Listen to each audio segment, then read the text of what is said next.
Bonjour à tous et à toutes, j'espère que vous allez bien.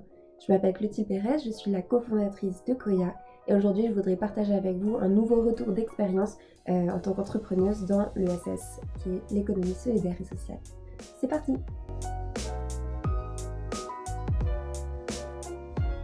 Aujourd'hui on va aborder un sujet qui m'est cher et qui est compliqué pour moi, c'est le sujet du stress et la gestion des angoisses.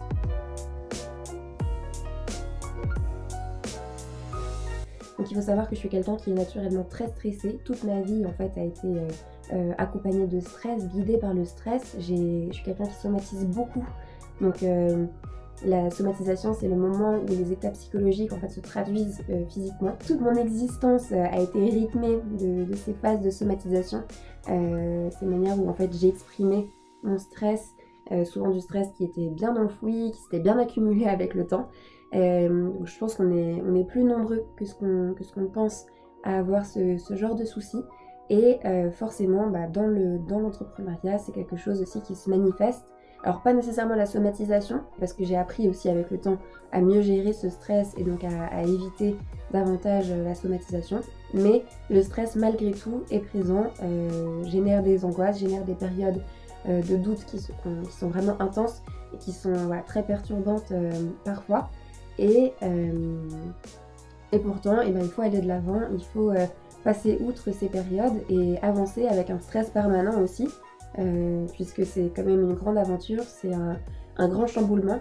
euh, et donc il faut réussir malgré tout à faire fi de ces angoisses pour pouvoir aller plus loin dans le projet. Donc c'est un sujet que je voudrais aborder avec vous.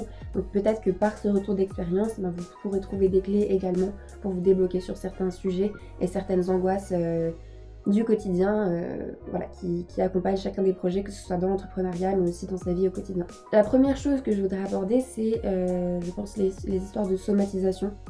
Donc comme je vous le disais, c'est quand on traduit en fait physiquement ce qui se passe dans sa tête.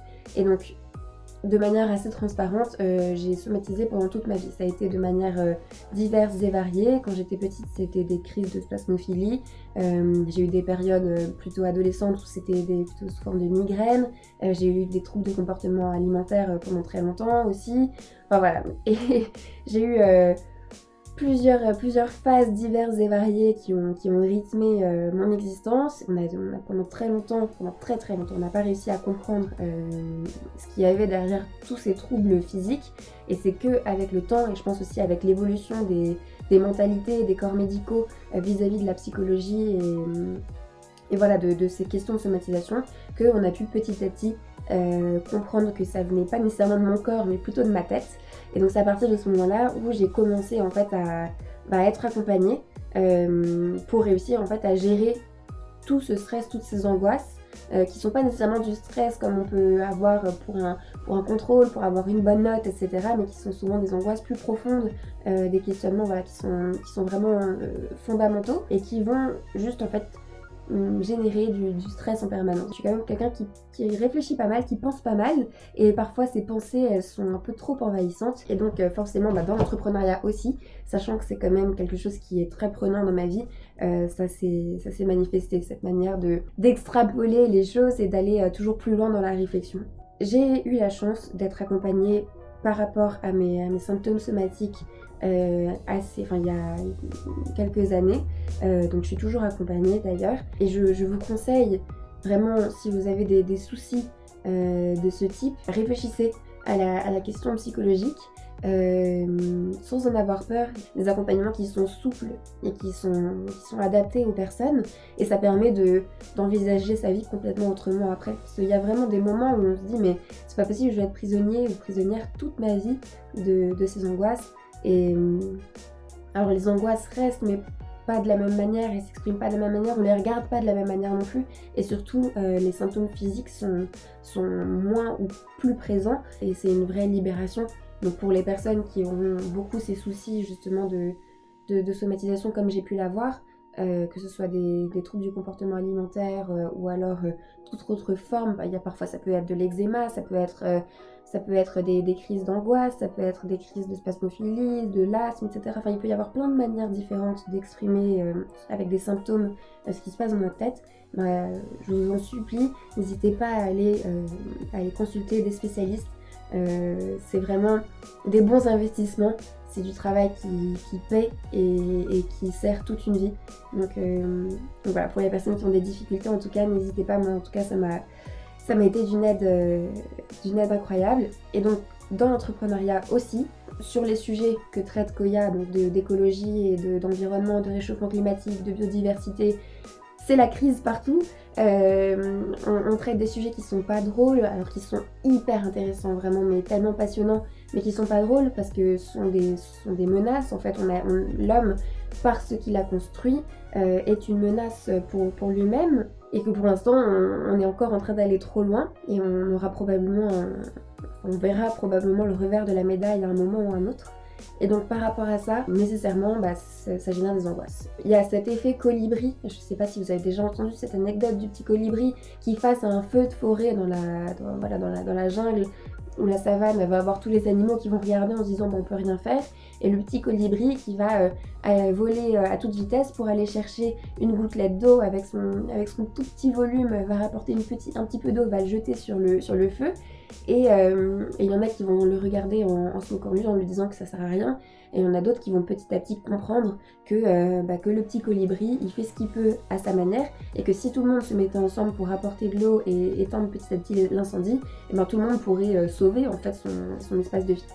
Et donc il y a ce côté colibri, effectivement, dans l'entrepreneuriat, surtout dans l'entrepreneuriat solidaire et social, où on a un projet et on dit mais le projet est pas à la hauteur du problème et du besoin. On fait ce qu'on peut pour développer une solution qui réponde à des attentes, qui puisse résoudre un problème social ou environnemental. Et il y a des angoisses par rapport au fait que ce soit juste pas suffisant en fait, et qu'on soit un petit colibri et qu'on se fasse gober tout cru par ceux qui se moquent de nous. Ceux qui disent qu'on ne sert à rien, parce qu'il y en a, depuis le début du projet, il y a eu un bon nombre de personnes qui disent que le projet ne sert à rien parce que c'est pas suffisant de faire ça. Mais il faut passer outre, je pense, c'est ce genre de remarques, ce genre de critiques. Il faut savoir aussi s'entourer, avoir des personnes qui vont pouvoir vous accompagner là-dedans et qui vont pouvoir vous dire que non, vous êtes peut-être un petit colibri, mais plusieurs colibris ensemble vont pouvoir commencer à faire une différence. Et surtout, c'est un projet qui vous aide à vous épanouir et vous sentez plus de positif que de négatif dans le développement de ce projet. Alors, pourquoi l'arrêter ? Et donc, par rapport aux angoisses et aux doutes, parce qu'il y en a plein d'autres, outre la crainte d'être juste un petit colibri, il y a plein d'autres aspects de l'entrepreneuriat qui sont stressants, qui sont angoissants. Même il y a des périodes de stress, mais il y a aussi des sujets plus profonds. Par rapport à ça, en fait, il faut toujours regarder en arrière et voir ce qui nous a fait le plus de bien. Est-ce que c'était de poursuivre dans ce projet, ou alors est-ce que c'était avant, quand on avait une vie qui n'était finalement pas trop adaptée à nous ? Et clairement, en ce qui me concerne, c'est dans le projet. Est-ce qu'on prend des risques vraiment à développer ce projet ou pas ? Non, parce que tant qu'on a encore de quoi vivre, tant qu'on a un toit au-dessus de la tête et qu'on a des personnes aussi qui sont prêtes à nous entourer, que ce soit avec un petit coup de pouce financier. Alors chacun après a des situations, mais maintenant il y a tellement d'aides qui sont mises en place aussi pour les entrepreneurs. Il y a la possibilité de faire des levées de fonds pour pouvoir se rémunérer aussi plus tôt pour des personnes qui ont envie d'investir dans votre projet. Il y a plein de solutions pour ne pas trop avoir de soucis financiers.